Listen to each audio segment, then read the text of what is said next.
बिस्मिल्लाहिर्रहमानिर्रहीम। अस्सलामुअलैकुम students, topic है हमारे पास steps of biological method.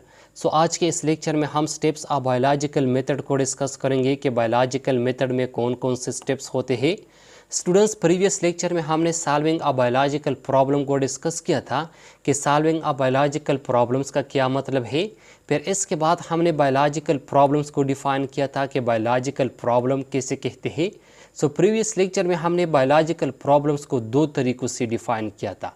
Previous lecture में हमने बायोलॉजिकल प्रॉब्लम्स के दो डिफिनीशंस किए थे। फिर बायोलॉजिकल प्रॉब्लम्स को डिफ़ाइन करने के बाद हमने बायोलॉजिकल मेथड को डिस्कस किया था कि बायोलॉजिकल मेथड कैसे कहते हैं, बायोलॉजिकल मेथड ये कौन सा मेथड है। स्टूडेंट्स, बायोलॉजिकल मेथड जो है ना, ये एक साइंटिफिक मेथड है। वो साइंटिफिक मेथड जिसमें हम बायोलॉजिकल प्रॉब्लम को सॉल्व करते हैं, ऐसे साइंटिफिक मेथड को बायोलॉजिकल मेथड कहते हैं। स्टूडेंट्स, वो साइंटिफिक मेथड जिसमें हम बायोलॉजिकल प्रॉब्लम को सॉल्व करते हैं, ऐसे साइंटिफिक मेथड को बायोलॉजिकल मेथड कहते हैं।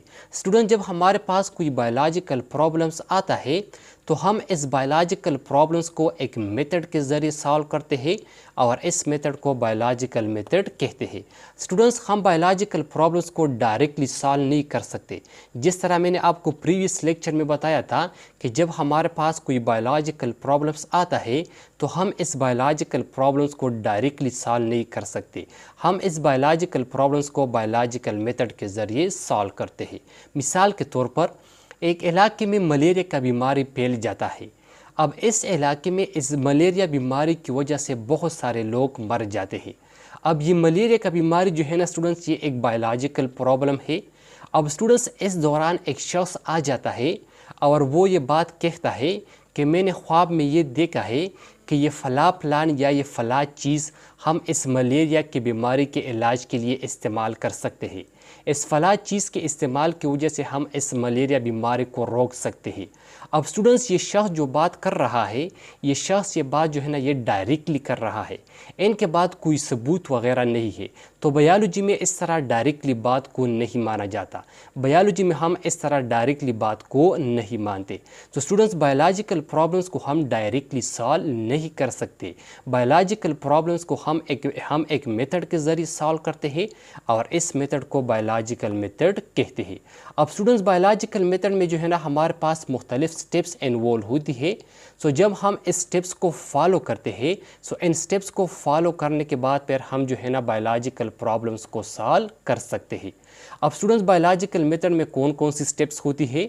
Students, steps of biological method में हमारे पास पहला स्टेप है recognitions of biological problem.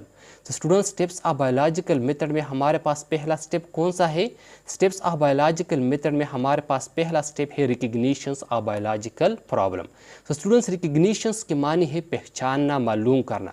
Recognitions of biological problems का मतलब है कि बायोलॉजिकल प्रॉब्लम्स को पहचानना, बायोलॉजिकल प्रॉब्लम्स को मालूम करना। स्टूडेंट्स, सबसे पहले आपको बायोलॉजिकल प्रॉब्लम्स का पता होना चाहिए कि असल में ये प्रॉब्लम है क्या। यानी सबसे पहले बायोलॉजिकल प्रॉब्लम को पहचानना है। अगर हमें बायोलॉजिकल प्रॉब्लम्स की पहचान नहीं होगी तो हमें पता नहीं होगा कि हमारा बायोलॉजिकल प्रॉब्लम्स वो है कौन सा। तो फिर हम इसको सॉल्व करने के लिए इसी ही तरह का ऑब्जर्वेशन नहीं कर पाएंगे जिस तरह का ऑब्जर्वेशंस इस बायोलॉजिकल प्रॉब्लम्स के सॉल्व करने के लिए, इस बायोलॉजिकल प्रॉब्लम्स के हल करने के लिए ज़रूरी होता है। स्टूडेंट्स, बायोलॉजिकल प्रॉब्लम्स को ढूंढना, इनको मालूम करना ये बहुत ज़रूरी है।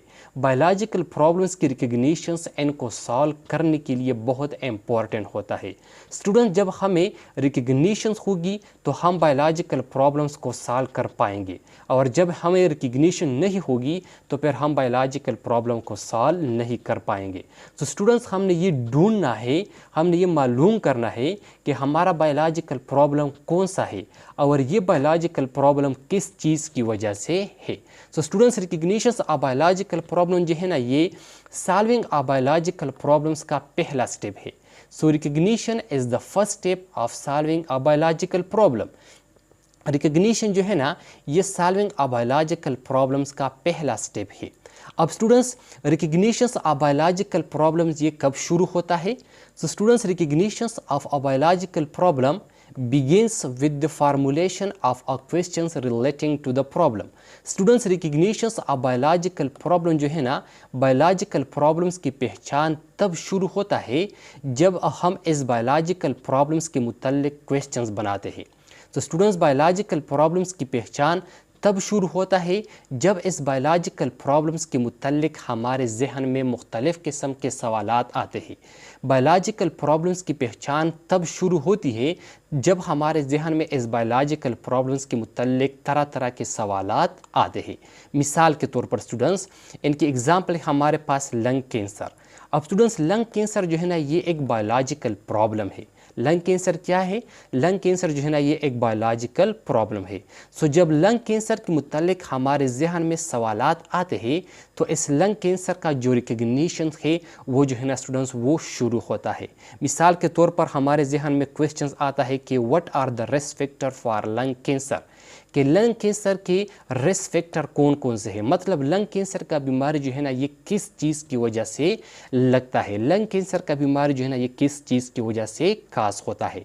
अब मिसाल के तौर पर हमारे जहन में जो है ना ये लंग कैंसर के मुतल्लिक, इस बायोलॉजिकल प्रॉब्लम्स के मुतल्लिक ये सवाल आ गया, ये क्वेश्चंस आ गया। तो स्टूडेंट्स फिर यहाँ से जो है ना इस बायोलॉजिकल प्रॉब्लम्स की रिकग्निशंस, इनकी पहचान जो है ना यहाँ से शुरू होता है। इसके साथ साथ स्टूडेंट्स हमारे पास दूसरा एग्जाम्पल है, what are the main causes of malaria, कि मलेरिया के मेन काजेस कौन कौन से हैं। मलेरिया का बीमारी जो है ना ये किस चीज़ की वजह से काज होता है। अब मलेरिया क्या है? मलेरिया जो है ना ये भी एक बायोलॉजिकल प्रॉब्लम है। सो जब मलेरिया के मुतल्लिक हमारे जहन में इस तरह के सवालात आते हैं तो फिर इस मलेरिया का रिकग्निशन जो है ना स्टूडेंट्स ये यहाँ से शुरू होता है।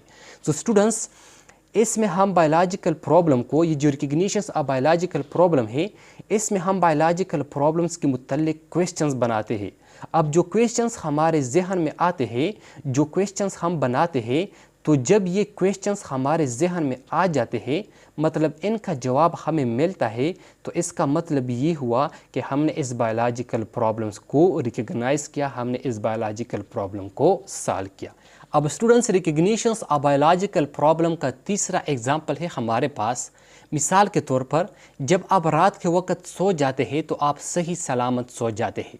अब स्टूडेंट्स रात के वक्त कोई मस्कीटो आकर आपको बाइट करता है। सो जब आपको ये मस्कीटो बाइट करता है तो इस मस्कीटो की बाइट की वजह से आप इन्फेक्टेड हो जाते हैं। इस मस्कीटो की बाइट की वजह से आप में मलेरिया का बीमारी लग जाता है। अब स्टूडेंट जब आप सुबह उठ जाते हैं तो आप जो है ना ये देखते हैं, आप जो है ना ये फील करते हैं, महसूस करते हैं कि आप डिस्टर्ब होते हैं। इसके साथ साथ आपको बुखार भी होता है और आपका जो है ना स्टूडेंट सर दर्द भी होता है, आपके सर में जो है ना स्टूडेंट दर्द भी होता है। तो स्टूडेंट्स ये तमाम सिम्टम जो है ना आप फील करते हैं। फिर इनके बाद जो है ना स्टूडेंट्स आप ये रिकग्नाइज़ करते हैं कि आपको कोई बायोलॉजिकल प्रॉब्लम काज हो गया है। तो फिर इनके बाद जो है ना स्टूडेंट्स आप डॉक्टर के पास चले जाते हैं और डॉक्टर को ये तमाम सिम्टम जो है ना वो बताते हैं कि कल रात से जो है ना मेरे बॉडी में ये सिम्टम जो है ना वो पैदा हो गए हैं। फिर उनके बाद डॉक्टर जो है ना आपके बॉडी में साइन एंड सिम्टम्स देखते हैं और फिर इस साइन एंड सिम्टम्स को देखने के बाद जो है ना स्टूडेंट्स आपका इलाज करते हैं, आपका ट्रीटमेंट करते हैं। तो students recognitions of biological problems का मतलब है कि बायोलॉजिकल प्रॉब्लम्स को, आपने बायोलॉजिकल प्रॉब्लम्स को पहचानना है। तो स्टूडेंट्स ये था हमारे पास आज का लेक्चर कि रिकग्निशंस ऑफ बायोलॉजिकल प्रॉब्लम्स का क्या मतलब है। इंशाल्लाह नेक्स्ट लेक्चर में हम नेक्स्ट स्टेप को स्टडी करेंगे। तो स्टूडेंट्स तब तक अपना ख्याल रखना, इंशाल्लाह नेक्स्ट लेक्चर में मुलाकात होगी। Thank you, वस्सलाम।